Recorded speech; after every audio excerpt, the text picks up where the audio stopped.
Hello students, welcome back to our channel. आजच्या व्हिडिओमध्ये आपण बघणार आहोत क्लास 7 मराठी लेसन नंबर 1 प्रार्थना याची प्रश्न उत्तरे. तसेच क्लास 7च्या इतर विषयांच्या व्हिडिओची लिंक मी डिस्क्रिप्शन बॉक्समध्ये दिलेली आहे.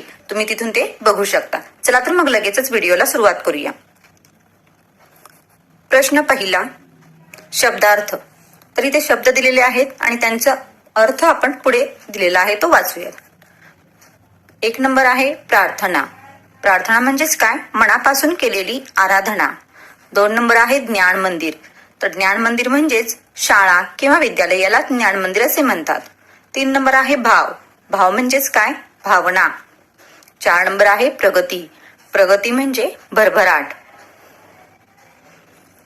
नंबर 5 चिमण पाखरा. चिमण पाखरा म्हणजेच लहान मुले. विद्याधन. विद्याधन म्हणजेच ज्ञानाची दौलत. 7 नंबर आहे छंद.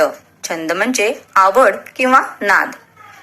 8 नंबर आहे ध्यास. ध्यास म्हणजेच काय? तर ओढ. नंबर 9 नाव. नाव म्हणजे होडी, बोट. त्यानंतर प्रश्न दुसरा, खालील शब्दांचे समानार्थी शब्द लिहा. तर काय करायचं आहे? इथे दिलेल्या शब्दांचे समानार्थी शब्द लिहायचे आहेत. त्यामध्ये 1 नंबर आहे नमस्कार. नमस्कारला समानार्थी शब्द आहे वंदन. त्यानंतर नंबर 2 छंद. छंदला समानार्थी शब्द आहे नाद. त्यानंतर नंबर 3 नाव. नावला समानार्थी शब्द आहे होडी. नंबर 4 अंबर. अंबरला समानार्थी शब्द आहे आकाश. त्यानंतर प्रश्न तिसरा, खालील विरुद्ध अर्थाचे शब्द लिहा.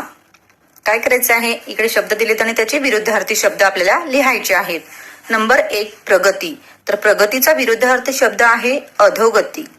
नंबर 2 कीर्ती. कीर्तीचा विरुद्धार्थी शब्द आहे अपकीर्ती. नंबर 3 कळस. कळसचा विरुद्धार्थी शब्द आहे पायथा. नंबर 4 माझा. माझाचा विरुद्धार्थी शब्द आहे तुझा.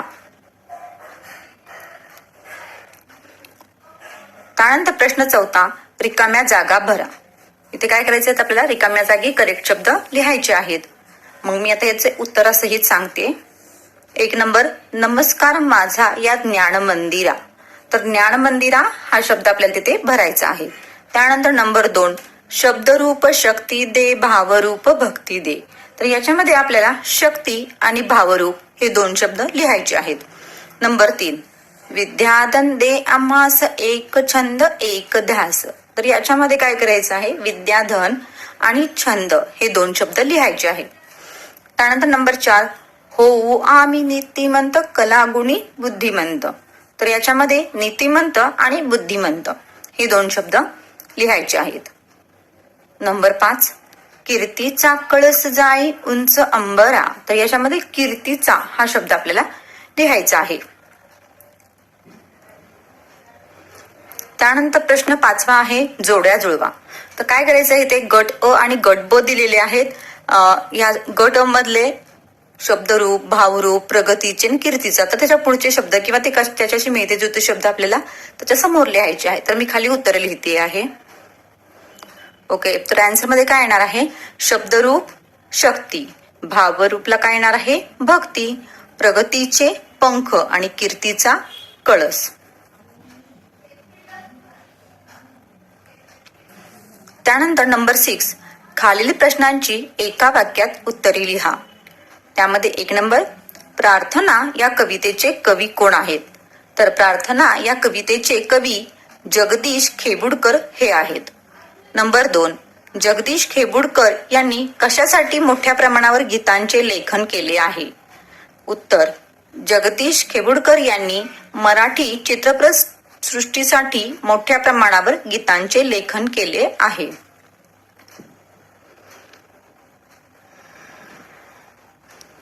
नंबर 3 मुले कोणाला नमस्कार करीत आहेत?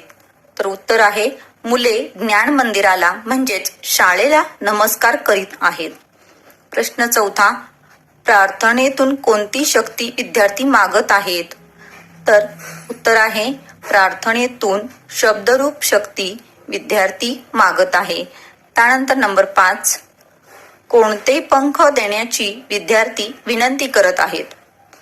तर उत्तर आहे त्याचं प्रगतीचे पंख देण्याची विद्यार्थी विनंती करत आहेत.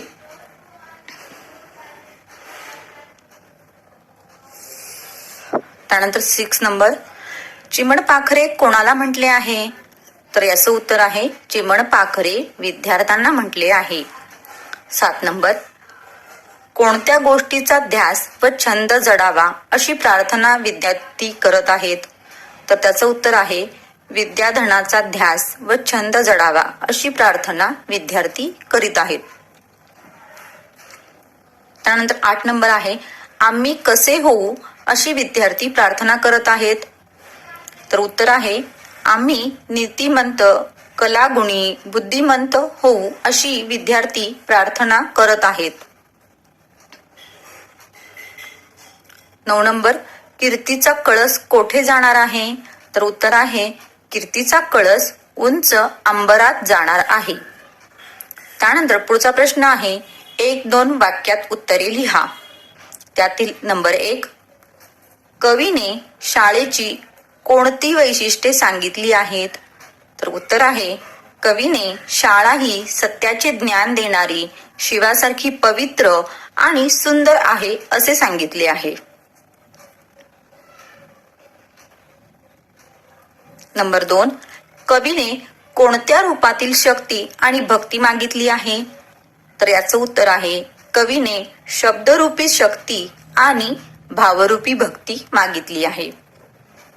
त्यानंतर नंबर 3, ज्ञानप्राप्तीने विद्यार्थ्यात कोणता बदल होईल?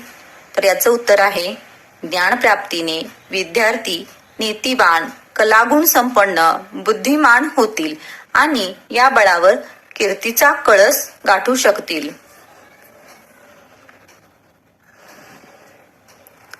त्यानंतर पुढचा प्रश्न आहे प्रश्न 5वा, खालील कवितेच्या ओळींचा अर्थ स्पष्ट करा. तर काय इथे कवितेच्या काही ओळी दिलेल्या आहेत, त्याचा अर्थ काय होतो हे आपल्या भाषेत आपल्याला लिहायचं आहे. चला बघूया मग काय आहेत कवितेच्या ओळी. विद्याधन दे आम्हास एक छंद एक ध्यास, नाव नेई पैल तेरी दया सागरा. तर ह्या काय आहेत कवितेच्या ओळी आहेत. तर मग त्याचा अर्थ काय होतोय? तर उत्तर आहे मुले ईश्वराकडे प्रार्थना करत आहेत की शाळेत आम्हाला विद्याधन मिळू दे. हा एकच ध्यास आहे, एकच छंद आहे. हे ईश्वरा, आम्ही शिकून खूप मोठे होऊ व आमच्या देशाचे नाव जगात सगळीकडे पसरवू. तर मुलांनो, इथे आपल्या प्रार्थना या कवितेची प्रश्न उत्तरे पूर्ण झालेली आहेत.